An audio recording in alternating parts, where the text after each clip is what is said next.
दोस्तों, क्या सच में लड्डू गोपाल को अपने घर बुलाया जा सकता है? क्या केवल बाजार से मूर्ति खरीद लाने से ही वे घर में विराजमान हो जाते हैं, या फिर उन्हें बुलाने का भी एक विशेष और शास्त्रों से जुड़ा तरीका है? बहुत से लोग वर्षों तक सेवा करते हैं, फिर भी उन्हें वह अपनापन महसूस नहीं होता, जबकि कुछ लोगों के घर में लड्डू गोपाल ऐसे आ जाते हैं कि पूरा जीवन बदल जाता है। आखिर इसका रहस्य क्या है? आज की इस वीडियो में हम जानेंगे कि लड्डू गोपाल को अपने घर बुलाने का सही तरीका क्या है, कौन सी गलतियां नहीं करनी चाहिए, और अंत में मैं आपको एक ऐसी छोटी सी बात बताऊंगी जिसे जानने के बाद शायद आपकी सोच ही बदल जाए। इसलिए वीडियो को अंत तक जरूर देखें।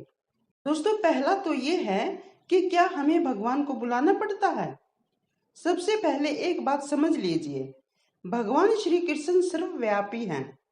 वे हर जगह मौजूद है, लेकिन जब हम प्रेम, श्रद्धा और समर्पण से उन्हें अपने घर लाने का निमंत्रण देते हैं, तब वे हमारे भाव स्वीकार करते हैं। दोस्तों, शास्त्रों में कहा गया है, भगवान वस्तु नहीं भाव स्वीकार करते हैं। इसलिए लड्डू गोपाल को बुलाने का पहला नियम है भाव। अगर मन में दिखावा, अहंकार या फिर केवल धन संपत्ति की इच्छा है, तो भगवान की कृपा मिलने में समय लग सकता है। लेकिन यदि मन में सच्चा प्रेम है, तो भगवान बिना बुलाए भी भक्त के जीवन में प्रवेश कर सकते हैं। लेकिन क्या केवल प्रेम ही काफी है, या फिर भगवान को निमंत्रण देने की भी एक विशेष विधि है? तो दूसरा है, पहला कदम मन और घर की शुद्धि। कई लोग सोचते हैं कि पहले महंगा मंदिर बन जाए, फिर लड्डू गोपाल लाएंगे, लेकिन ऐसा जरूरी नहीं। भगवान को सोने का सिंहासन नहीं, प्रेम से भरा हृदय चाहिए। फिर भी घर में उनका स्वागत करने से पहले कुछ बातें अवश्य करें, जैसे पूरे घर की साफ सफाई करें, पूजा स्थान को विशेष रूप से स्वच्छ रखें, यदि संभव हो तो गंगा जल का छिड़काव करें। घर में कुछ समय तक श्री कृष्ण नाम का कीर्तन या फिर ओम नमो भगवते वासुदेवाय मंत्र का जाप करें। ऐसा करने से वातावरण सात्विक बनता है। दोस्तों, लेकिन क्या कोई ऐसा दिन भी होता है जब लड्डू गोपाल को घर लाना सबसे शुभ माना जाता है? आइए जानते हैं। वैसे तो भगवान को किसी भी दिन प्रेम से घर लाया जा सकता है, लेकिन कुछ दिन विशेष शुभ माने जाते हैं, जैसे बुधवार, गुरुवार, शुक्रवार, जन्माष्टमी, अक्षय तृतीया, देव उठनी एकादशी और पूर्णिमा। यदि इन दिनों में संभव हो तो अच्छा है, लेकिन याद रखिए, अगर आपका मन किसी और दिन पूरी श्रद्धा से तैयार है, तो वही दिन आपके लिए सबसे शुभ हो सकता है। भगवान तिथि से पहले भक्ति देखते हैं। दोस्तों, लेकिन घर लाते समय एक ऐसी गलती होती है जो बहुत लोग करते हैं। कहीं आप भी तो वही गलती नहीं कर रहे?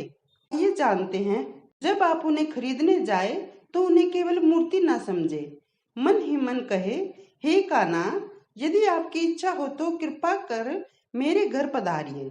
मैं अपनी क्षमता अनुसार आपकी सेवा करने का प्रयास करूंगी। उन्हें साफ कपड़े में सम्मान पूर्वक घर लाए। घर पहुंचकर सबसे पहले दीपक जलाए, फूल अर्पित करे, तुलसी दल यदि उपलब्ध हो तो अर्पित करे, माखन, मिश्री या फिर कोई सात्विक भोग लगाए। फिर प्रेम से कहे, कान्हा, आपका हमारे घर में स्वागत है। लेकिन क्या केवल इतना करने से लड्डू गोपाल घर में विराजमान हो जाते हैं? इसका उत्तर थोड़ा गहरा है। क्या प्राण प्रतिष्ठा करनी जरूरी है? यह प्रश्न बहुत लोगों के मन में आता है। यदि घर में साधारण भक्ति भाव में सेवा करनी है, तो उनके भक्त बिना औपचारिक प्राण प्रतिष्ठा के श्रद्धा और प्रेम से लड्डू गोपाल की सेवा कर सकते हैं। यदि आप वैदिक विधि से प्राण प्रतिष्ठा करना चाहते हैं, तो किसी योग्य आचार्य के मार्गदर्शन में यह करना उचित माना जाता है। दोस्तों, मुख्य बात तो यह है कि भगवान का अनादर न हो और सेवा श्रद्धा से की जाए। अब जानिए वह बात जिसे बहुत कम लोग समझते हैं। दोस्तों, छठा है, भगवान किन घरों में आना पसंद करते हैं? ऐसा घर जहाँ झूठ कम हो, जहाँ परिवार में प्रेम हो, जहाँ भोजन बनाने से पहले भगवान को याद किया जाए, जहाँ रोज थोड़ा सा नाम स्मरण हो, जहाँ किसी भूखे को भोजन कराया जाए, जहाँ माता पिता का सम्मान किया जाए। ऐसे घर में सकारात्मक ऊर्जा बढ़ती है और भक्ति का वातावरण बनता है। लड्डू गोपाल को बुलाने की सरल प्रार्थना। दोनों हाथ जोड़कर प्रेम से कहे, हे नंदलाल, यदि आपको उचित लगे तो मेरे घर पधारिए। मेरे पास धन अधिक नहीं है, लेकिन आपके लिए सच्चा प्रेम है। मेरी भूलों को क्षमा करिए और मुझे आपकी सेवा का अवसर दीजिए। मेरे घर को अपना घर बना लीजिए। दोस्तों, याद रखिए, भगवान शब्दों से अधिक हृदय की भावना सुनते। लेकिन अगर भगवान तुरंत न आए या फिर मन चाहा अनुभव न हो तो क्या इसका मतलब है कि उन्होंने आपकी प्रार्थना स्वीकार नहीं की? बिल्कुल नहीं। अगर तुरंत संकेत न मिले तो क्या करें? बहुत से लोग कुछ दिनों तक पूजा करते हैं और फिर कहते हैं शायद भगवान नहीं आए। लेकिन भगवान परीक्षा भी लेते हैं। नियमित सेवा करें, नाम जप करें, सात्विक जीवन अपनाएं, बिना किसी स्वार्थ के प्रेम बनाए रखें। भक्ति का उद्देश्य केवल चमत्कार देखना नहीं, बल्कि भगवान से संबंध बनाना है। जब संबंध गहरा होता है तो जीवन में शांति, संतोष और श्रद्धा अपने आप बढ़ने लगती है। दोस्तों, याद रखिए, लड्डू गोपाल को अपने घर बुलाने का सबसे बड़ा मंत्र है सच्चा प्रेम, पवित्र भाव और नियमित सेवा। महंगे वस्त्र, बड़ा मंदिर या फिर अधिक धन भगवान को आकर्षित नहीं करते। उन्हें आकर्षित करता है आपका निष्कपट हृदय।